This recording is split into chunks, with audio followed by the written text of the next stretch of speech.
नमः शिवाय गुरवे सच्चिदानन्दमूर्तये निष्प्रपञ्चाय शान्ताय निरालम्बाय तेजसे विश्वं दर्पणदृश्यमाननगरी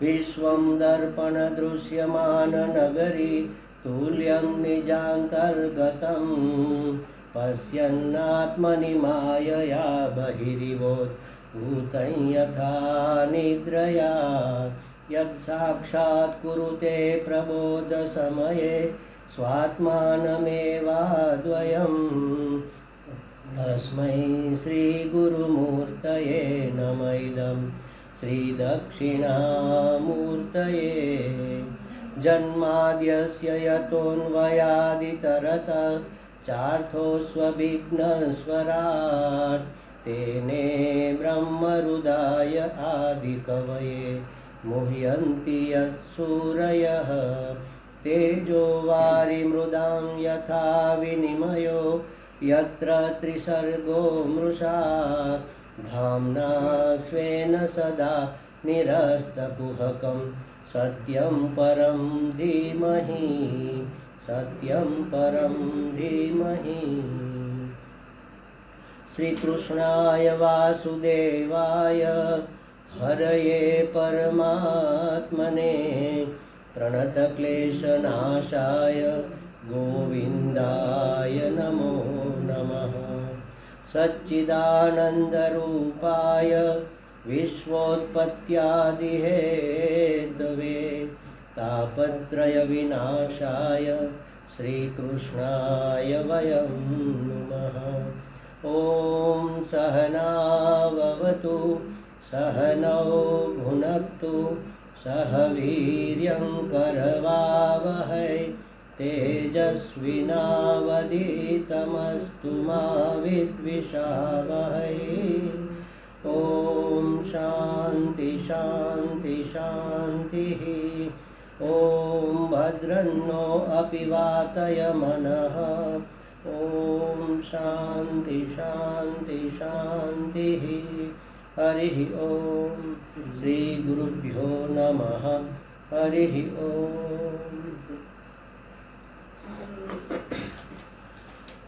भागवत जी का अध्ययन क्यों करना चाहिए, भागवत जी के प्रति हमारा आदर क्यों होना चाहिए। तो बताया कि भगवान श्री कृष्ण की वह साक्षात वांगमय मूर्ति है, लेकिन भगवान कृष्ण को ही हम आदर क्यों दें। किसी दूसरे भी इष्ट देव हमारे हो सकते हैं, तो भगवान कृष्ण को ही आदर क्यों दें। तो भागवत में आगे बताएंगे कि भगवान कृष्ण अवतार नहीं है, अवतारी है, वो साक्षात भगवान है। बाकी सब अवतार का मतलब क्या है, किसी एक हेतु पारने के एक हेतु पार करने के लिए, सिद्ध करने के लिए अवतार लेते। जैसे वाराह अवतार हुआ तो धरती का उद्धार करने के लिए, समुद्र में डूबी हुई धरती लाए और चले गए। नरसिंह भगवान का अवतार हुआ तो हिरण्यकशिपु का संहार और प्रहलाद का उद्धार करने के लिए, बस एक काम खत्म, वो चले गए। तो कोई आवेश अवतार होता है, कोई ज्ञान अवतार होता है, कोई ना कोई हेतु लेकर थोड़े समय के लिए। लेकिन रामचंद्र जी और कृष्ण ये पूर्ण अवतार है, मतलब हमारे साथ पूरा जीवन उन्होंने बिताया। हमारी जीवन शैली कैसी होनी चाहिए, कैसे हम अपना कल्याण कर सके, कैसे हमारे मन में पूर्ण संतोष, परितोष, शांति, निरांत इसको कहेंगे, ये कैसे हम प्राप्त कर सके, ये सिखाने के लिए साक्षात भगवान हमारे साथ में पले बढ़े और खेले, खाया पिया सब। तो ऐसे भगवान कहाँ मिलेंगे। और वह अवतार ही है, अवतार नहीं, साक्षात भगवान, उन्होंने अवतार नहीं, भगवान स्वयं उस रूप में आए हैं। तो कोई एक हेतु सिद्ध करने के लिए नहीं, पूरा जीवन कैसे जिए उसका मेन्यू हमें बताने के लिए। तो वह सच्चिदानंद रूपाय, ऐसा कहा, सच्चिदानंद रूपाय विश्वोत्पत्ति आदि है। तो विश्व की उत्पत्ति स्थिति प्रलय माने उपसंहार, उत्पत्ति स्थिति उपसंहार करने वाले जो सच्चिदानंद स्वरूप परमात्मा कृष्ण है, उसको वयम नुमः, उसको हम नमस्कार, नमस्कार माने आदर, उसका हम आदर करते हैं, उसको हम नमस्कार करते हैं। अच्छा, नमस्कार क्यों करते हैं? तो ये भी हमने कल सोचा, क्योंकि तापत्रय विनाशाय, तापत्रय विनाशाय श्री कृष्णाय वयम नमः, तीनों ताप का विनाश करने के लिए। लोग तो ज़्यादातर, हम लोग तो भगवान से कहते हैं, हे भगवान हमें पाप से पार करो, पाप का नाश करो, हमारे पापों का नाश करो। यहाँ पाप का नाश नहीं कहा, पाप तो हमने कई प्रकार के किए। कल एक गलती हमने कर दी थी, पाप द्वय कहा था। पाप अभी 3 प्रकार के होते हैं, 2 प्रकार के हमने 2 ही कहे थे गलती से, मानसिक और शारीरिक। एक वाचिक भी पाप होता है, ये बीच वाली चीज़ है। तो मनसा वाचा कर्मणा, तीनों तरह से हमारे कई पाप हो गए हैं, उसको हम बदल नहीं सकते, वो तो उसका फल तो भोगना ही पड़ेगा। तो हम उसके लिए नहीं, हम तो इसके लिए प्रणाम करते हैं, इसके लिए नमस्कार करते हैं, इसके लिए शरणागत होते हैं। देखो, शरणागति शब्द बहुत सुंदर है, शरणागति वस्तु भी अत्यंत अत्यंत सुंदर है। अगर शरणागति संपूर्ण हो गई तो और कुछ करना बाकी ही नहीं रहेगा। देख लो, तो जो मैं कहता हूँ ना, जो है, जहाँ है, जैसा है, योग्य है क्योंकि परमात्मा है, ये शरणागति का रूप है। जो हो रहा है, जैसे हो रहा है, जहाँ भी हो रहा है, ठीक हो रहा है क्योंकि उसकी योजना है, उसकी इच्छा है। और उसकी इच्छा तो हमेशा कल्याण करने की होती है, उसमें अकल्याण कैसे होगा? तो ये है शरणागति। फिर कोई स्वामी जी के वांधो मुझको नहीं पड़े, किसी भी बात के लिए हमारे मन में कोई विरोध पैदा नहीं होगा। सब स्वीकार, जो होगा ठीक है, जो हो रहा है ठीक है, जो हुआ ठीक ही हुआ, उसी में कल्याण होगा। हमें क्या पता क्या होने वाला है जिससे हमारा कल्याण होगा, ये हम सोच नहीं सकते। हमारी बुद्धि इतनी तेज नहीं, बहुत, हमारी इंद्रियों की तो बहुत ही मर्यादा है। पशु पक्षी हमसे ज़्यादा पावरफुल है। गिद्ध की दृष्टि देखो, हमारी इतनी नहीं है। हिरण की चाल देखो, इतनी दौड़ हम नहीं दौड़ सकते। हाथी का बल देखो, हमारे पास नहीं है। चींटी का संग्रह करने का वो तरीका देखो, वो भी हम नहीं कर, एक चींटी के बराबर भी हम नहीं है। तो हम कैसे जानेंगे कि भगवान हमारे लिए जो कर रहे हैं वो ठीक है कि नहीं है? तो शास्त्र ने कहा है, हमारे गुरुजी तो खास कर कहते हैं कि वो तो कृपावंत है, कृपा मूर्ति है, उसको कृपा करने के सिवा और कुछ आता ही नहीं। अगर कुछ आता ही नहीं तो वो जो करेगा कृपा ही करेगा ना, तो उसी में हमारा कल्याण होगा। तो सच्चिदानंद रूपाय तो ठीक है, लेकिन हमारा कल्याण करने के लिए पाप तो हमने कर दिए, वो तो कर्मों का फल हमें भोगना पड़ेगा। तो अब प्रार्थना क्या करें? हे भगवान, पाप और उसका परिणाम जो फल है, परिणाम स्वरूप संताप होगा। पाप किया है उसका फल आएगा संताप। तो तापत्रय, तीनों प्रकार के संताप का फल के साथ से संबंध विच्छेद कर दो, हमें फल न भोगना पड़े। अब देखो, कर्म का सिद्धांत गलत हो जाएगा अगर ये बात सही है तो, कि पाप किया और फल न भोगना पड़े। तो कर्म का सिद्धांत, ये तो परमात्मा का नियम है, कुदरत का नियम है, ये गलत नहीं हो सकता। तो इसको कैसे समझें? फल तो मिलेगा, लेकिन एक उदाहरण से समझते हैं। देखो, एक छोटा बच्चा है 1.5-2 साल का। अब डॉक्टर ने कहा कि इसको आप फ्रूट खिलाओ, केला खिलाओ, एप्पल खिलाओ, तो जिससे इसकी इम्यूनिटी थोड़ी बूस्ट हो जाए, वो जल्दी डेवलप हो जाए। तो एप्पल हमने काटा, पूरा खिला देंगे क्या? क्या करेंगे? थोड़ा थोड़ा वो चम्मच से निकाल कर एक फाँक, एक चीर उसको खिलाएंगे। फिर 2 घंटे के बाद थोड़ा और खिलाएंगे, 3 घंटे के बाद फिर थोड़ा और मतलब 2-3 घंटे में एक सफरजन हम उसको, या तो पूरे दिन में एक एप्पल खिला देंगे। केला है तो थोड़ा खिलाया, फिर थोड़ा, तो थोड़ा थोड़ा करके फल तो उसको पूरा मिलेगा, लेकिन थोड़ा थोड़ा करके जो उसको पाचन में सुविधा हो, उसको जितना पचे उतना। ये माता लोग जो बाथरूम क्लीनर डालती है ना, वो एसिड, तो क्या बोतल सीधी डाल देते हैं? अगर बोतल डालेंगे तो क्या होगा? तो टाइल्स निकल जाएगी ना। तो बाल्टी में 1-2 ढक्कन डालकर उसको डाइल्यूट करते हैं। हमारे कर्मों का फल आएगा तो सही, लेकिन भगवान उसको ऐसा कर दो कि उसका असर हमें ज़्यादा भोगतना, वो डाइल्यूट करके दो। समझ लो कि हमें इतनी पीड़ा भोगनी है, डेंसिटी में बहुत थोड़ी है, एकदम डेंस है, समय थोड़ा है। तो भगवान क्या करेंगे कि चलो आप नर्मदा जा रहे हो, 1 महीने का वो आपका ही वो अनुष्ठान है, तो अभी जो आपको स्लिप डिस्क होना था वो बाकी रखो, आप कर लो। फिर थोड़ा टचक्यू जिसको कहते हैं ना, वो थोड़ा हो जाएगा, फिर थोड़े दिन के बाद कुछ और होगा। ऐसा करते करते आपको जितना दुख भोगना है वो भोग लेंगे, लेकिन पूरा महीना बेड में पड़े रहो ऐसा नहीं होगा। तो इस तरह से डाइल्यूट करके भगवान कर्म का फल तो, उसमें इसकी कृपा है। वो कर्म का फल तो आएगा, लेकिन वो डाइल्यूट ना, सूड़ी नो गाय सोज थी टड़े, मतलब इतनी सोई लगेगी कि सूड़ी जितनी पीड़ा टोटल हो जाएगी, लेकिन थोड़ी थोड़ी करके एक एक चम्मच खिला कर। तो इस तरह से हे भगवान आप हमारे पाप के फल का संबंध विच्छेद कर दो, मतलब ताप त्रय विनाशाय, तीनों प्रकार के ताप, तीन तरह से किए हुए तीन प्रकार के ताप, मनसा वाचा कर्मणा, हमने बहुत पाप किए हैं, उसका फल आएगा आध्यात्मिक, आधि भौतिक, आधि दैविक संताप।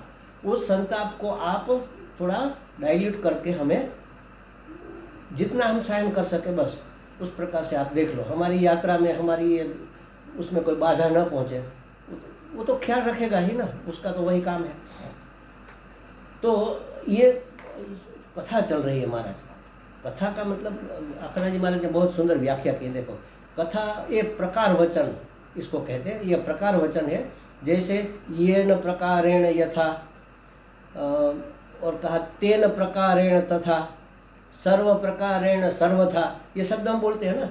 तो कथा माने कैसे, केन प्रकारेण कथा, कैसे हुआ, मतलब भगवान ने सृष्टि का सर्जन कैसे किया, फिर भगवान ने अवतार लेकर क्या किया, ये सब कैसे किया, कैसे क्या, ये पूछने का ना, इसको बताने की जो शैली है उसका नाम है कथा। तो कहते हैं कि सृष्टि कैसे हुई, भगवान का अवतार कैसे, क्यों हुआ, कैसे हुआ, और हमें तो संशय होता भगवान होते हुए ये रस्सी से कैसे बन गए, माँ ने उसको बांधी, वो तो भगवान थे, कैसे बन गए ये बताओ। तो ये बताने का मतलब जिस शैली को हम इस्तेमाल करते हैं उसका नाम है कथा। तो कैसे बताने के लिए जिस शैली में प्रतिपादन होता है उसका नाम कथा है। अब ये नैमिषारण्य में ये कथा हो रही है, 88,000 ऋषि बहुत बड़ा सत्र, मतलब बहुत बड़ा यज्ञ कर रहे हैं, और यज्ञ के बीच में जो ब्रेक आता है ना, तो ब्रेक में कोई सत्कार्य करना चाहिए। तो उन्होंने सूत जी को कहा कि महाराज हमें कथा सुनाओ, तो इसका सदुपयोग हो जाए। जैसे समझो कि हमने 4:30 बजे मौन खोलने का सोचा, तो भागवत जी करेंगे, गीता जी का पाठ करेंगे, हमारा मेन ये नहीं है, मेन क्या है, अनुष्ठान है। तो यज्ञ अनुष्ठान चल रहा था, बीच में जो ब्रेक आती थी, जो समय रहता था, उसमें उसने कहा कि हमें कथा सुनाएंगे। कुर्सी भांग से ठीक, हाँ। तो ऋषियों ने पूछा, 88,000 जो ऋषि थे ना, उन्होंने पूछा सूत जी से कि ये सुंदर प्रश्न है, देखो पूछना भी क्या चाहिए हमें, महात्मा के पास जाते हैं तो हमें क्या पूछते हैं, हमें क्या चाहिए, ये भी अक्ल होनी चाहिए हमें। तो उन्होंने ऋषियों ने सूत जी से पूछा, भक्ति ज्ञान विरागोप्तो विवेको वर्धते महान, माया मोह निराशश्च वैष्णव क्रियते कथम, इह घोरे कलौ प्रायः जीवश्चासुरतांगतः, क्लेशक्रान्तस्य तस्यैव शोधने किं परायणम। क्या कहा उसने, ज्ञान और वैराग्य और भक्ति से प्राप्त होने वाला महान विवेक की वृद्धि कैसे हो। देखो कितना सुंदर प्रश्न है। विवेक तो चाहिए, लेकिन कैसे मिलेगा वो भी उसको पता है, उस तरह का विवेक चाहिए हमें, संसार का विवेक नहीं चाहिए। ज्ञान वैराग्य और भक्ति के द्वारा प्राप्त जो विवेक है वह कैसे सिद्ध होगा, कैसे प्राप्त होगा। और दूसरा पूछा, 2-3 प्रश्न है इसमें, वैष्णव जन इस माया मोह से अपना पीछा कैसे छुड़ाते हैं, ये बताओ, हमें भी छुड़ाना है। इस माया माने भ्रम, मोह माने अविवेक, भ्रम से पैदा हुआ अविवेक, उससे पीछा कैसे छुड़ाए। और इस घोर कली काल में जीव प्रायः आसुरी स्वभाव का हो गया है। विविध क्लेशों से आक्रांत जीवों को शुद्ध बनाने वाला सर्वश्रेष्ठ उपाय क्या है। शुद्ध बनाने वाला माने दैवी शक्ति से संपन्न करने वाला। हमारे अंदर 2 शक्तियां हैं, आसुरी संपत्ति, दैवी संपत्ति। तो इस कलयुग में दैवी संपत्ति से समृद्ध करने का श्रेष्ठ उपाय क्या है। ऐसा वैसा उपाय नहीं, सर्वश्रेष्ठ उपाय, ये हमें बताओ। देखो 3 प्रश्न, लेकिन तीनों कितने महत्वपूर्ण, और इसके उत्तर में कथा चलती है। देखो इस संदर्भ से अगर हम समझेंगे तो कथा का आनंद और हो जाएगा, उसकी समझ इतनी स्पष्ट हो जाएगी। लेकिन ज़्यादातर क्या होता है कि प्रश्न ही स्पष्ट नहीं करते लोग, बस ऐसे ही श्लोक बोल दिया फिर उसकी चर्चा नहीं करेंगे। तो देखो भक्ति के पुत्र है ज्ञान और वैराग्य, भागवत जी में आता है, वहाँ ज्ञान का अर्थ है विवेक। तो विवेक और वैराग्य जब आएगा तो ज्ञान होगा कि नहीं होगा? ज्ञान की एकमात्र शर्त है, तो सबसे पहली शर्त विवेक और वैराग्य होना चाहिए। एक ही वैसे तो होना चाहिए, वैराग्य होना चाहिए, लेकिन वैराग्य कैसा? विवेक से आया हुआ, ऐसे स्मशान वैराग्य नहीं। विवेक पूर्वक प्राप्त किया हुआ वैराग्य अगर आपके पास है तो आप सन्यासी बनने के योग्य हो, और सन्यासी बनने के योग्य हो तो आप ज्ञान के अधिकारी हो, तो आप ज्ञान को प्राप्त कर सकते हो। लेकिन ये आएगा कहाँ से? बिना भक्ति के नहीं आएगा। भक्ति पूर्वक कर्म योग अगर आप करेंगे तो ज्ञान योग में आपका प्रवेश होगा। परमात्मा को तो साथ रखना ही पड़ेगा। ये कर्म और ये ज्ञान दो किनारे हैं, उसको जोड़ने वाला जो ब्रिज है ना वो भक्ति है। वो दोनों तरफ जुड़ा हुआ है। कर्म करो तो भी भगवान को अर्पण करने के लिए करो, भगवान की खुशी के लिए, उसकी प्रसन्नता के लिए करो, और जो फल है उसको प्रसाद के रूप में स्वीकार करो। ये कहते हैं ना, ये भक्ति ही हो गई। और ज्ञान में भी श्रद्धावान लभते ज्ञानम, श्रद्धा तो भगवान के प्रति होती है ना। हमारे जो संसार के लोग हैं उसके प्रति विश्वास होता है। विश्वास तो हम नौकर के ऊपर भी करते हैं। आप विश्वास करते हैं ना, अभी छोड़कर आए पूरा काम बंगला कि भाई ध्यान रखना।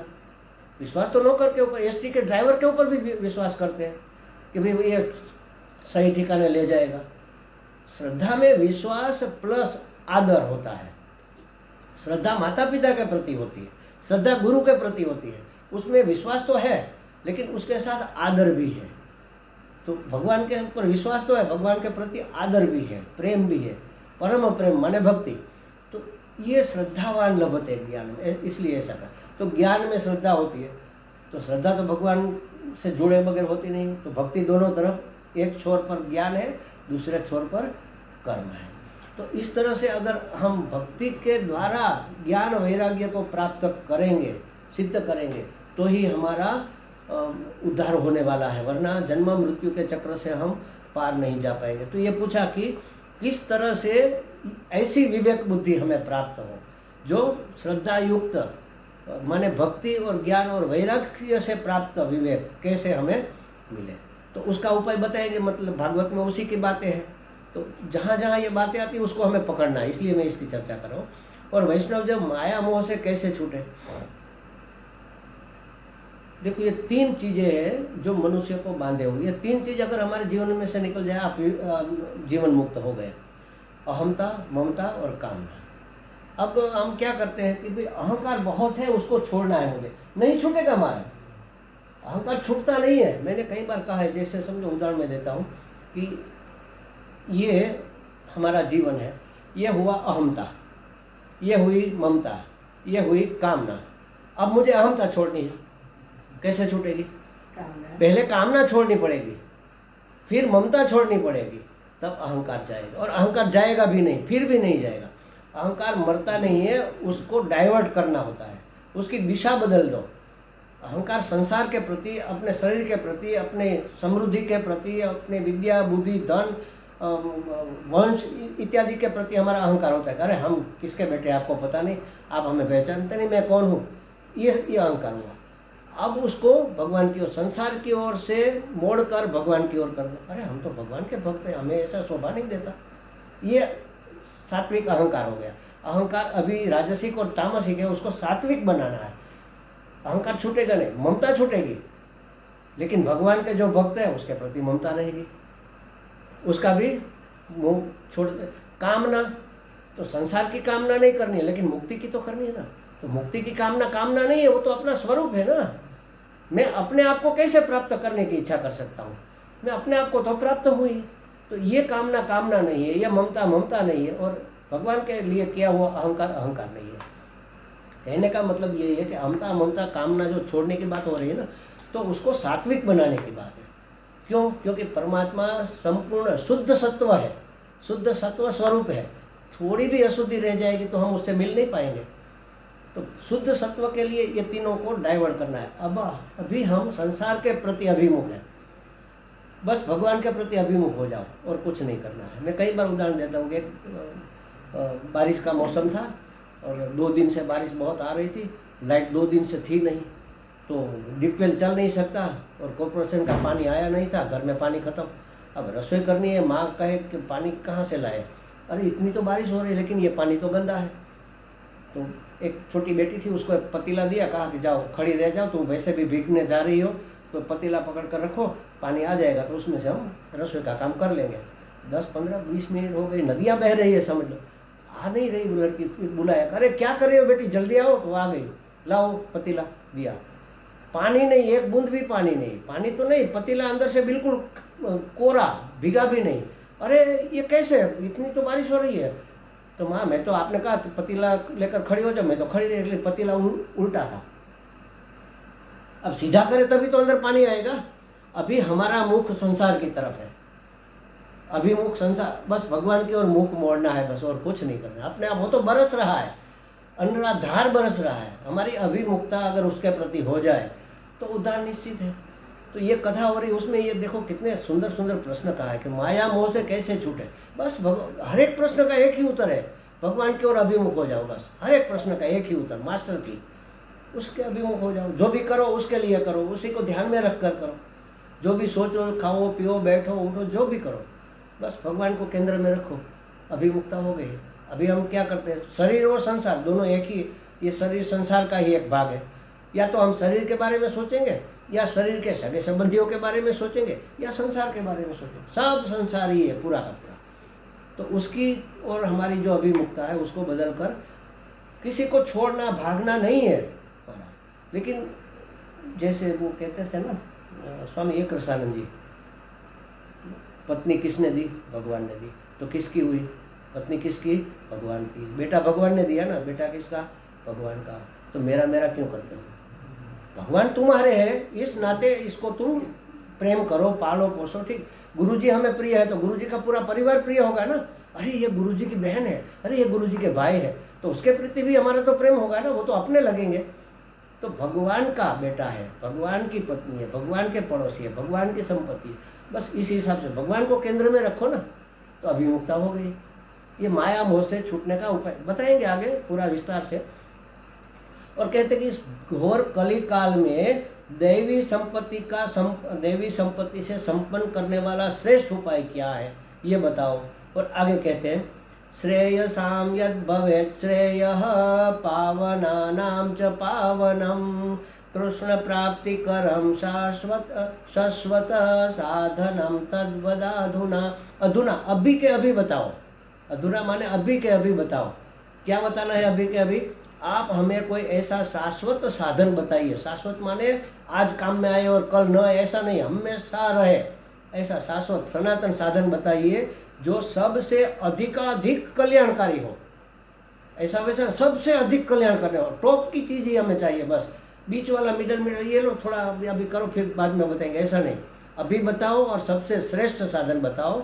और ये बताएंगे, देखो हमें अगर पकड़ना है तो पकड़ लेना, कल्याणकारी और सबसे श्रेष्ठ कल्याणकारी और पवित्र करने वाला, और अत्यंत पवित्र करने वालों में भी अत्यंत पवित्र करने वाला, ये साधन हमें बताओ। तथा जो अनंत की अवाप्ति का साधन रूप हो, ऐसा साधन जो अनंत को प्राप्त करा दे, माने कृष्ण की प्राप्ति करा दे। सच्चिदानंद कृष्ण, नाम रूप वाले की बात नहीं है, सत्य चित आनंद स्वरूप जो है संसार में, उसकी प्राप्ति करा दे, ऐसा कोई हमें साधन बता दो। तब सुत जी उवाच, सुत जी ने बताया, एतस्मात् परम किंचित मन शुद्ध्यै न विद्यते जन्मांतरे भवेत् पुण्यम तथा तदा भागवतम लभेत। देखो क्या कहा, देखो मन की शुद्धि के लिए इस भागवत जी से बढ़कर अन्य कोई साधन नहीं है। कहा ना, मन को पवित्र करने वाला कोई साधन बताओ, माने दैवी संपत्ति को संपन्न करने का, संपादन करने का साधन बताओ। तो उसको कहते हैं कि भागवत जी से बढ़कर अन्य कोई पवित्र करने वाला साधन। पवित्र करने वाला साधन तो बहुत है, कर्मयोग पवित्र करता है, लेकिन होता क्या है, देखो एक शब्द है पवित्रता और दूसरा शब्द है शुद्धि। हमें लगता है दोनों एक ही है, वैसे एक ही है लेकिन थोड़ा उसमें डिफरेंस हम कर सकते हैं। जैसे समझो कि गाय का दूध पवित्र होता है, गंगा जल पवित्र होता है। अब 1 लीटर गाय के दूध में 1 लीटर गंगा जल मिला दिया तो पवित्र तो रहा, शुद्ध नहीं रहा ना। अब इसको शुद्ध दूध नहीं कह सकते। समझ आई बात? किसी चीज की मिलावट न हो उसका नाम पवित्र। एकमात्र हमारे अंतःकरण में अंतरात्मा के सिवा और कुछ न हो, अंतर्यामी के सिवा और कुछ न हो, कोई कामना, कोई इच्छा, कोई वासना, कोई पूर्व के संस्कार, कुछ न हो, अंतर्यामी का ही वास मात्र हमारे अंतःकरण में हो। और अंतःकरण में जब ऐसा हो जाए तब उसको, उसी अंतःकरण को हृदय कहते हैं। अंतःकरण और हृदय अलग नहीं है। जब उसमें संकल्प विकल्प उठते हैं, मन बुद्धि चित्त अहंकार वर्किंग करते हैं, तब उसका नाम अंतःकरण है। लेकिन कहते हैं कि ब्रह्म ज्ञान होने के लिए वृत्ति ब्रह्माकार होनी चाहिए, आता है ना। तो ब्रह्म का कैसा आकार है? आकार ही नहीं है ना। मतलब हमारे अंतःकरण में कोई वृत्ति उठनी नहीं चाहिए, इसका नाम है ब्रह्माकार वृत्ति। तो इसलिए यहाँ कहा कि मन की शुद्धि के लिए पवित्र और शुद्ध, पवित्र तो हो जाएगा और शुद्ध तो हो जाएगा, कर्मयोग से भी शुद्ध हो जाएगा, लेकिन पवित्र होगा भक्ति से, और भक्ति मिलेगी भागवत से। भागवत से श्रेष्ठ पवित्र और शुद्ध करने का और कोई साधन नहीं, करने वाला और कोई साधन नहीं है। सबसे श्रेष्ठ साधन भागवत जी है। इसमें अंतःकरण शुद्ध भी होगा, पवित्र भी होगा। एक ही साधन से दो काम हो सके, इतना उत्कृष्ट साधन कहाँ मिलेगा। और आगे कहा, जब मनुष्य के जन्म जन्मांतर के पुण्य उदय होते हैं, एक जन्म के नहीं अनेक जन्मों के पुण्य जब उदय होते हैं, तभी उसे इस भागवत जी की प्राप्ति होती है। देखो, हम भागवत जी सुनते हैं ना, हम क्या मानते हैं, भागवत जी चलो भागवत जी सुनने जाएंगे तो पुण्य होगा। पुण्य होगा तो होगा, लेकिन वो मिला ही आपको पुण्य के फल के रूप में। आपके पुण्य नहीं होते तो पड़ोस में भागवत चलती है, आपको नहीं मिलेगा। ये तो बहुत पहले की बात है, जब हम सत्संग में भी नहीं आए थे। मुझे भागवत पहले पता नहीं उसकी ओर आकर्षण था, मैंने कभी पढ़ा देखा नहीं था। मैंने एक बार वर्षा जी को कहा कि भागवत सप्ताह करिए। वो ऐसा कुछ हमें नहीं करना है, भागवत सप्ताह में कितनी झंझट होती है, सीधा ऐसा बोल दिया। तो न तो उसके पुण्य का उदय हुआ था, न तो मेरे पुण्य का। वरना मैं कह सकता था तुम क्या जानो, मुझे तो करनी है, तो थोड़ी वो मना कर सकती थी। लेकिन मैंने मान ली उसकी बात, मतलब हमारे पुण्य उदय नहीं हुए थे। देख लो, भागवत जी की प्राप्ति ही तभी होती है जब पूर्व के अनेक जन्मों के पुण्यों का उदय होता है, तब ये साधन की प्राप्ति होती है। और फिर इसको सुनने से और पुण्य बढ़ते हैं। एक बार 5 पांडव जब यहाँ से गए स्वर्ग में, स्वर्गारोहण करके, तो युधिष्ठिर ने दरवाजे तक जाकर रोका कि आप युधिष्ठिर जी है तो देखो, चित्रगुप्ती देख लेंगे अभी आप। तो कहते हैं कि भाई आप तो बहुत पुण्य आत्मा है, तो आप तो सीधे स्वर्ग में जाओ। तो उसने कहा नर्क कैसा होता है? तो कहा महाराज नर्क तो बहुत पीड़ादायक होता है, मुझे देखना है। तो कहे चलो दिखाते हैं। दिखा रहे हैं, इतनी पीड़ा लोग भोग रहे हैं, इसका उद्धार कैसे होगा? तो वो तो अब पुण्य कर नहीं सकते, फिर से मनुष्य जन्म मिले पुण्य करे तब की बात अलग है। और दूसरा कोई उपाय, तो कोई अपने पुण्य उसको दे दे, दान कर दे, तो ये छूट सकते हैं। तो क्या मेरे कितने पुण्य? बहुत सारे मारे, मैं उसको दान करता हूँ। अब वो तो खाली हो गए, उसको दान कर दिया, उन लोगों का उद्धार, वो सब स्वर्ग में चले गए। अब युधिष्ठिर का क्या होगा? नरक मिलना चाहिए ना, नहीं मिला। क्यों? क्योंकि दान करने का जो पुण्य मिला ना, और कैसा दान, सर्वश्रेष्ठ दान, पुण्यों का दान, इससे उत्कृष्ट दान और क्या हो सकता है? तो भागवत जी हमें तब प्राप्त होता है जब हमारे पुण्य पैदा हुए, पुण्य प्रकट होते हैं। और जब भागवत जी मिलता है तब और पुण्य होता है। तो कहते हैं कि ये भागवत जी तो तब हमें प्राप्त होता है जब पूर्व के अनेक जन्मों के हमारे पुण्य का उदय होता है, तब हमें भागवत जी की प्राप्ति होती है। देखो यहाँ एक और विलक्षण बात आ गई, 2-3 बातें वैसे है। एक तस्मात् परम किंचित मनः शुद्धै न विद्यते, अर्थात मन की शुद्धि का केवल यही एकमात्र श्रेष्ठ साधन है, ये कहा। इसकी बात हमने समझ ली। तो और दूसरी बात ये कही कि देखो, जनरली कोई कर्म करे तो उसका फल उसी को मिलना चाहिए ना। मैं नौकरी करूँ तो मेरा पगार मुझे ही मिलेगा ना, आपको थोड़ी मिलेगा। आप कोई कर्म करो, पति पत्नी 2 है, एक गांठ है, एक दूसरे के लिए जीने मरने की कसमें खाई, लेकिन पुण्य तो अपना अपना मिलेगा ना सबका। आप जब करो तो उसका पुण्य उसे नहीं मिलेगा, वो करेगा तो आधा आपको मिलेगा। ये शास्त्र का सिद्धांत है इसलिए। लेकिन जो करेगा वो ही भोगेगा, जो करता है वही भोक्ता बनेगा ना। अच्छा कर्म करो अच्छा, बुरा कर्म करो बुरा। अब भागवत जी देखो, भागवत जी सुना रहा है कोई, भागवत जी का पाठ कर रहा है, सुनने वाले को फल मिलता है, करता है एक मिलता है दूसरे को, और एक करता है अनेक को मिलता है। ये विलक्षण बात है, ऐसा आप कहीं नहीं देखोगे एक करने वाला दूसरे को प्राप्त हो जाए। क्यों? क्योंकि भागवत हमेशा ऊपर की बात ऊपर ही रहती है। जो बोल रहा है वो अंतर्यामी की प्रेरणा से बोल रहा है, और जो सुन रहा है वो अंतर्यामी उसको सुना रहा है। तो ये दो तो नहीं है ना, अंतर्यामी तो एक ही है, क्षेत्र अनेक है, क्षेत्रज्ञ तो एक ही है ना। गीता जी में कहा कि सभी क्षेत्रों में मैं एक क्षेत्रज्ञ हूँ। क्षेत्र अनेक है लेकिन किसान एक ही है, उसका मालिक तो एक ही है। अनेक, आपका क्षेत्र, मेरा क्षेत्र, इसका क्षेत्र माने ये शरीर समझ लो, अंतःकरण समझ लो, सूक्ष्म शरीर समझ लो। तो उसका क्षेत्रज्ञ, उसको जानने वाला जो परमात्मा है वो तो एक ही है ना। तो सुना रहा है वो अंतर्यामी, उसको प्रेरणा देकर वो अंतर्यामी वक्ता के रूप में बोल रहा है, और अंतर्यामी ही श्रोता के रूप में सुन रहा है। वो तो एक ही है, हमें लगता है कि अलग है। देखो, तो ये विलक्षण बात यहाँ पर भागवत जी में होती है और कहीं नहीं मिलेगी आपको। मतलब सत्संग में, भागवत जी कह लो, रामायण कह लो, कोई भी सत्संग में, तो यह शास्त्र बोला तो जाता है वक्ता के मुख से, लेकिन श्रोता भी उससे शुद्धि को प्राप्त हो जाते हैं, सिद्धि को भी प्राप्त हो जाते हैं। शुद्धि क्या माने? कर्ता एक और फल के भोक्ता अनेक, ये बात भी विलक्षण है। और तीसरी बात देखो, यहाँ यद्यपि यहाँ कर्ता और भोक्ता अलग नहीं है, ये हमने चर्चा कर ली। तो तीसरी बात यह है कि श्रीमद् भागवत जी का यह श्रवण हमारे जन्म जन्मांतर के पुण्यों का फल है। ये पुण्य नहीं है, पुण्यों का फल। ये तीन बातें इसमें विलक्षण थी। तो जन्म जन्मों के पुण्यों का फल है, इसके संदर्भ में आगे नारद जी कहेंगे, उसका एक श्लोक हमने यहाँ रेफरेंस में लिया है। वो कहेंगे कि हमने बहुत कुछ कर लिया, अब छोड़ो सब झंझट, अब तो भागवत जी करेंगे बस, ऐसा नारद जी कहते। देखो, अलम व्रतैरखलम तीर्थम तीर्थ है, अलम व्रतैरलम तीर्थ, अलम व्रतैरलम तीर्थ, अलम योगैरलम मखैः, अलम ज्ञान कथालापैः, भक्तिरैत्व मुक्तिदा। क्या कहा? बस बहुत हो गया, बहुत घूम लिए तीर्थों में, योगाभ्यास भी बहुत कर लिया, यज्ञ यागाद भी पर्याप्त हो गया, अब और बुद्धि विलास रूप ज्ञान चर्चा भी बहुत कर ली, अब तो केवल भक्ति से ही परम कल्याण होने वाला है। भागवत जी से ही परम कल्याण होने, भागवत रूपा भक्ति माने उसी से परम कल्याण होने वाला है। बहुत सब कुछ कर लिया, लेकिन जुड़े ही नहीं भगवान से, तो योग कहाँ हुआ?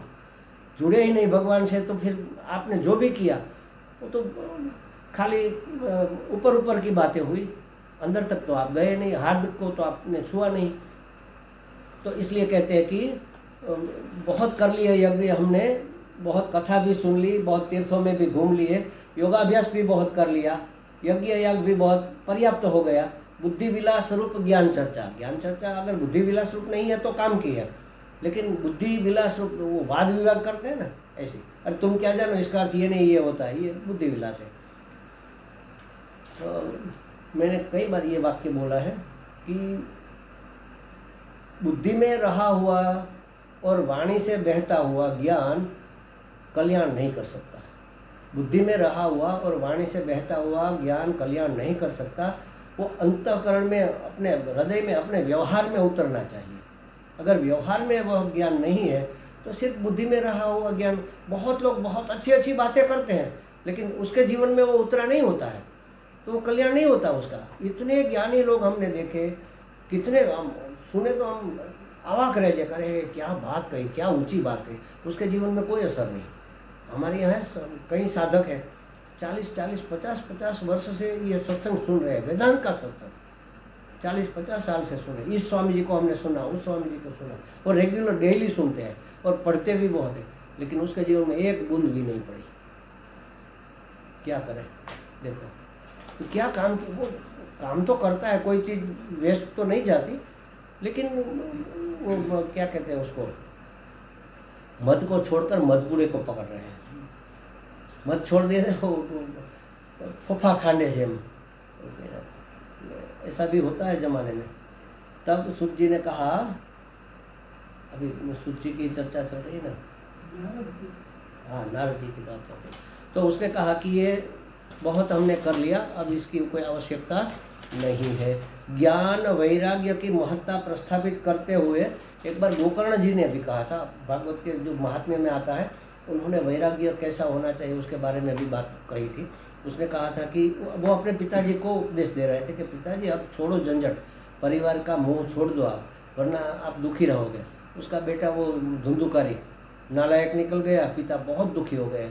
अब पछता रहे थे कि मैंने गलत मांग लिया बेटा, इससे तो अच्छा था बेटा न होता, ऐसे बेटे से तो बेटा न होना अच्छा है, ऐसा। तो फिर उसको उपदेश देते हैं, वैराग्य का उपदेश करते हुए कहते हैं कि असारः खलु संसारः दुख रूपी विमोहक सुत कस्य धनम कस्य स्नेहवांच स्नेहवांच लते निशम।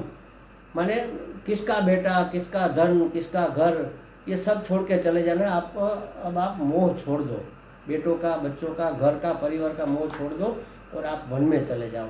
वन में जाकर तपश्चर्या करो और भगवान की भक्ति करो। उन्होंने क्या किया, वहाँ जाकर दशम स्कंद का पाठ किया और भगवान की भक्ति की और मुक्त हो गए। महात्म्य में देखो, धुंधुकारी की कथा तो सबको पता है, हम शायद लायक नहीं होंगे, लेकिन धुंधुकारी जितने तो नालायक नहीं है। धुंधुकारी का भी उद्धार हो सकता है तो हमारा तो हो ही सकता है ना। कोई भी कितना भी पापी, इतना पापी तो हमने कभी देखा ही नहीं। वो तो इतना पापी था महाराज, बच्चों को कुएं में फेंक देता था, किसी के घर में आग लगा देता, किसी की बारी खुली है तो वो आग जलाकर अंदर फेंक देता बिना किसी कारण के। किसी के घर में चोरी कर लेता, किसी से झगड़ा कर लेता, किसी का सर फोड़ देता। इतना नालायक बेटा, वो मरा तो प्रेत बन गया। तो गोकर्ण जी ने उसके लिए भागवत कथा की तो उसकी मुक्ति हो गई। देखो, धुंधुकारी जैसा अत्यंत निकृष्ट से निकृष्ट आदमी, पापी से पापी जीव, उसका भी उद्धार हो सकता है भागवत से। तो आज तो कितनी भागवतें हो रही है, क्यों उद्धार नहीं होता? क्योंकि जो उद्धार के लिए जो बातें हैं ना, उसको छोड़ देते हैं और वार्ता करते हैं। सब सिर्फ वार्ताएं चलती है, ज्ञान की बातें, तत्व परक कोई भागवत जी नहीं करता। भागवत जी का आप कोई एक अध्याय देख लो, समझो कि उसमें 50 श्लोक है, तो 50 में से कम 22-23 श्लोक तो हड़ाहड़ वेदांत के, तत्व के हैं, उसको तो सब छोड़ देते हैं। एक बहुत अच्छे महात्मा ही कहेंगे उसको, लेखक भी है, बहुत विद्वान भी है, मैं नाम नहीं दूंगा, उसकी कथा राजकोट में हो रही थी। वो 2 बार मेरी कुटिया पर भी आ गए, संत का जीवन जी रहे हैं अभी। तो उसने कहा, स्वामी जी आना, यहाँ भागवत की कथा है तो आप सुनने के लिए आओ, आपको आनंद आएगा। मैंने सुना इतना बड़ा विद्वान कथा कर रहा है तो अच्छी ही होगी। मैंने कहा 11वां स्कंद कब चल रहा है, मुक्ति स्कंद कब होगा, मैं उसको सुनने के लिए आऊँगा, हमें तो ज्ञान की बातें पसंद आती हैं। तो उसने बताया कि इस दिन को मुक्ति स्कंद होगा, आप जरूर आना। तो हम गए, कथा शुरू हो रही थी, थोड़ा अभी 10वें स्कंद का थोड़ा बाकी था, कृष्ण लीला चल रही थी, थोड़ा उद्धव संवाद चल रहा था, ये सब ये तो हुआ। फिर उन्होंने बोला कि स्वामी जी आए हैं इसलिए हम 11वें स्कंद की चर्चा भी करेंगे, और उसने चर्चा शुरू की। महाराज 14 मिनट में 11वां स्कंद खत्म कर दिया। 14 मिनट, अरे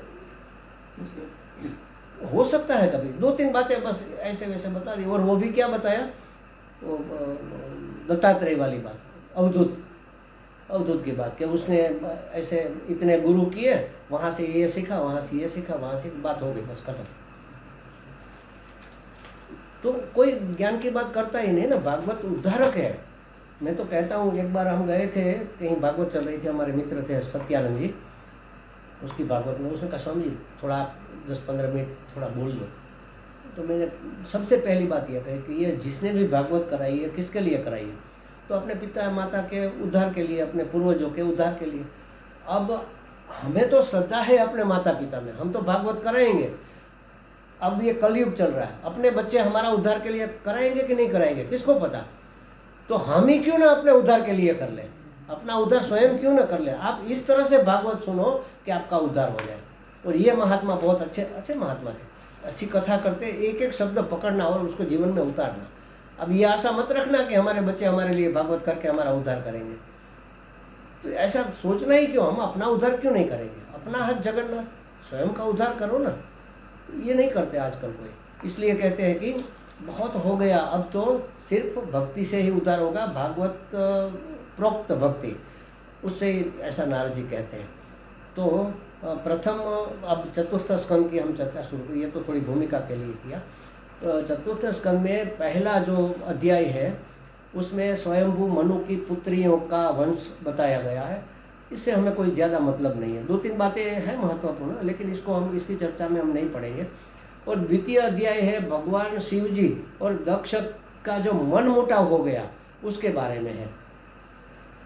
तो विदुर मैत्रेयी संवाद चल रहा है, विदुर जी पूछ रहे हैं, मैत्रेय जी उत्तर दे रहे हैं। तो मैत्रेय जी बता रहे हैं कि महादेव की पत्नी सती सब प्रकार से, महादेव की पत्नी सती सब प्रकार से अपने पति देव की सेवा में संलग्न रहती थी, मतलब बहुत अपने पति की सेवा करती थी, एकदम समर्पित थी महादेव को। किंतु उसके अपने गुण और शील के अनुरूप कोई पुत्र नहीं हुआ। तो पूछा महाराज ऐसा क्यों, कैसे हो गया, उसको क्यों पुत्र नहीं हुआ? पूछा कि क्यों नहीं हुआ, तो कहा क्योंकि सती के पिता दक्ष ने किसी अपराध के बिना ही शिव जी के प्रतिकूल आचरण कर दिया और सती को बुरा लग गया।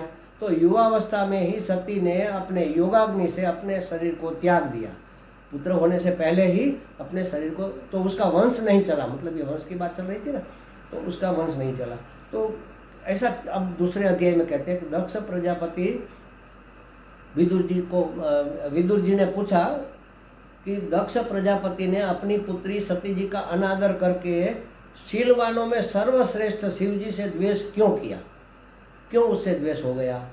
क्योंकि शिव जी तो कैसे है, अपने गुजराती में मरता ने मर न किए वा, आशुतोष, थोड़ी प्रशंसा करो, थोड़ी भक्ति करो, थोड़ी प्रार्थना करो, प्रसन्न हो जाते हैं। तो उसका द्वेष तो कोई नहीं कर सकता ना।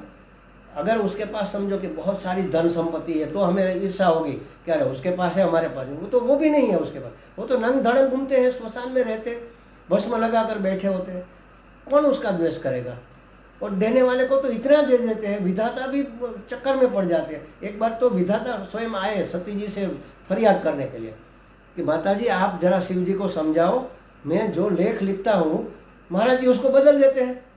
मैंने कहा कि भाई ये वो बच्चा था ना, क्या नाम, मार्कंडेय, इतने साल में युवावस्था भी नहीं आएगी, बचपन में ही गुजर जाएगा, और शिव जी ने उसको अमर बना दिया। तो ऐसे ही रहा तो मेरा व्यवसाय चौपट हो जाएगा। आप उसको समझाओ, या तो मैं छोड़ दूँ ये धंधा, आप किसी और को नियुक्त कर लो, या तो आप महादेव को समझा दो। तो महादेव से बात हुई तो कहाँ देखेंगे, चलो सोचेंगे आप, लेकिन वो तो इतने भोले हैं, याद कहाँ रहता है उसको, वही का वही, चाहे राक्षस हो चाहे असुर हो, भक्ति की, मांगा तथास्तु, जाओ दे दिया, जो भी मांगा। राक्षसों को सब वरदान कहाँ से मिलते थे, या तो ब्रह्मा जी से या तो शिव जी से। ब्रह्मा जी से मिलने वाले तो बहुत कम थे, ज़्यादातर तो शिव जी से ही प्राप्त। और एक तो ऐसा था कि शिव जी से वरदान प्राप्त करके उसी को मारने दौड़ा भस्मासुर, फिर भी शिव जी समझते नहीं है, फिर भी उसके बाद वही का वही। इतने भोले भंडारी से किसी को द्वेष कैसे हो सकता है, ये पूछा मैत्रेयी ने। उसका पूछने का कारण ये था कि ऐसे महात्मा कस्तम चराचर गुरुम नैर्वैरम शांत विग्रहम आत्मा रामम कथम द्वेष्टि जगतो द्वैतम महत्। चराचर के गुरु, निर्वैर, जिसका किसी के साथ वैर नहीं है, शांत मूर्ति, आत्मा राम, जगत के परम आराध्य देव महादेव, इससे भला कोई वैर क्यों करेगा? क्यों करेगा, उससे कोई वैर क्यों करेगा? ये पूछा मैत्रेयी जी को, मैत्रेयी जी ने विदुर जी को। अब उसमें एक शब्द आया परम आराध्य देव। अब परम आराध्य देव महादेव जी को क्यों कहा भाई? परम का मतलब ये है, परम शब्द ही ऐसा है कि जिसमें सब समा जाए, समझो, सबसे श्रेष्ठ आराध्य। अरे हम तो कहेंगे हमारे तो परम आराध्य तो कृष्ण है ना, महादेव कहाँ है? तो परम आराध्य महादेव को आप कैसे कह सकते हो? आराध्य कहो ठीक है, लेकिन परम आराध्य हमारे तो कृष्ण सबसे श्रेष्ठ है। तो परम का मतलब यहाँ ये है कि एक बार ब्रह्मा जी ने मानस पुत्र उत्पन्न किए, 4 सनत कुमार। उसने कहा कि जाओ सृष्टि करो। तो उसने कहा नहीं महाराज, हमें तो निवृत्ति मार्ग में जाना है, प्रवृत्ति मार्ग में हमें नहीं पढ़ना है। थोड़े नाराज हो गए पिताजी, बात नहीं मानी, इसलिए तो भागो यहाँ से, जाओ निकलो। तो निकल गए। उसको तो जाना ही था, छोड़कर जा ही रहे थे। उसने कहा अब ज्ञान प्राप्त करना चाहिए निवृत्ति मार्ग की, तो कहाँ से करेंगे। तो गए विष्णु भगवान के पास, लेकिन उसको विष्णु भगवान तो पालन करने में लगे हुए थे सृष्टि का, तो इसके पास कहाँ टाइम है। ब्रह्मा जी के पास से तो वो आए थे, क्योंकि वो तो प्रवृत्ति मार्ग के ही थे। अब बाकी रहे शिव जी, तो शिव जी के पास गए तो वो तो समाधि में बैठे थे, अब उसको कैसे जगाए। तो निराश होकर जा रहे थे, मानसरोवर के किनारे किनारे जा रहे थे। शिव जी ने समाधि में सोचा कर ये बच्चे परेशान हो रहे हैं, इसको कोई ज्ञान देने वाला नहीं है। तो उन्होंने दक्षिणामूर्ति का रूप लिया और एक वट वृक्ष के नीचे बैठकर अर्ध मिलिंद मुद्रा, क्या कहते हैं उसको, आंख आधी बंद है, कैसी मुद्रा, बहुत सुंदर नाम है उसका, आधी आंख खुली आधी आंख बंद, हाँ ऐसे। तो बैठे थे और चारों आए। उसने कहा महाराज जी हमें परम ज्ञान की प्राप्ति करा दो। तो कुछ नहीं बोले, सिर्फ स्माइल किया और ऐसे चिन्मय मुद्रा कर दी, और वो चारों समझ गए बस, और वो मुक्त हो गए और हरि शरणम हरि शरणम हरि शरणम करते करते निकल गए। ये परम गुरु, ज्ञान के गुरु शिव जी है। शिव जी माने दक्षिणामूर्ति के रूप में शिव जी, तो वो ज्ञान के गुरु, और ज्ञान से ही मुक्ति होती है। तो सबके इष्ट तो कृष्ण भगवान, राम कह लो, कृष्ण कह लो, विष्णु भगवान भी शिव जी का जप करते हैं, शिव जी विष्णु का जप करते हैं, दोनों एक ही है, लेकिन भूमिका दोनों की अलग है। एक ही तत्व दो भूमिकाएं अदा करता है। तो इसलिए कहा कि परम इष्ट शिव जी, परम आराध्य महादेव से कोई कैसे द्वेष कर सकेगा। देखो विषयों में जिसकी आसक्ति रहती है ना, उसको परस्पर द्वेष रहता ही है कि इसके पास ज़्यादा है, मेरे पास क्यों नहीं है, इसने ये प्राप्त कर लिया, मुझे क्यों नहीं हुआ, इसको ये आदर मिला, मुझे क्यों नहीं मिला। अब संतों में भी हो गया हमारा, इसके इतने शिष्य है, इसके इतने साधक है, मेरे क्यों नहीं है। स्वामी जी के पास पहले तो बहुत फरियाद आती थी, आपको पता होगा, शायद नहीं होगा, अब थोड़ी कम हो गई है। अब स्वामी जी ज़्यादा किसी की सुनते नहीं है ना, आप अपना कर लो बस, वो नहीं है वो अपना करेंगे। जब मुक्तात्मा जी ने क्लास शुरू किया तब बहुत थोड़ी कंप्लेन कि हमारे क्लास के करीब उन्होंने क्लास शुरू किया, हमारे साधक वहाँ चले गए। अरे साधक हमारे कैसे हो गए, साधक तो साधक होते हैं, हमारे तुम्हारे कहाँ से आ गए। तो ऐसा बहुत चलता है, अभी भी चल रहा है थोड़ा बहुत। तो आपने देखा होगा परमानंद जी ने मैंने ही कहा था, शायद आप थे कि नहीं, जब नाश्ता करने बैठे तो मैंने कहा स्वामी जी को, स्वामी जी कहा आप तो शिविर करेंगे नहीं, तो आश्रम की ओर से शिविर लगा दो और माता जी को बोलो ले लें। तो ये हुआ, तो एक के बाद एक, दूसरा तीसरा चौथा, सब आश्रम के ही सन्यासी है। तो हर एक में होता है हमारा। बड़े बड़े महात्मा तो भोजन करने बैठते हैं ना, तो देखते हैं कि मेरे आगे कौन बैठा है। अगर मेरे आगे कोई उत्कृष्ट नहीं है तो वो खड़े होकर चले जाएंगे, उसको अपमान लगेगा। अरे मान अपमान छोड़कर तो यहाँ आए हो, फिर भी अपमान, मेरे आसन से वो किसी दूसरे का आसन ऊंचा कैसे हो गया, अगर वो अधिकारी नहीं है तो, मेरे से श्रेष्ठ महात्मा नहीं है। तो ये क्या है, ये आजकल ये कलयुग का प्रभाव होना, ये सब चलता है, हर जगह ये होता है। तो कहा कि ऐसे महादेव से किसी को ईर्षा कैसे हो सकती है, किसी को नहीं हो सकती, तो फिर ये प्रजापति को कैसे हो गई। तो इसके बारे में विस्तार से बताएंगे, इसकी चर्चा हम कल करेंगे। ओम पूर्णमदः पूर्णमिदं पूर्णात् पूर्णमुदच्यते पूर्णस्य पूर्णमादाय पूर्णमेवावशिष्यते। ओम शांति शांति शांति। हरि ओम।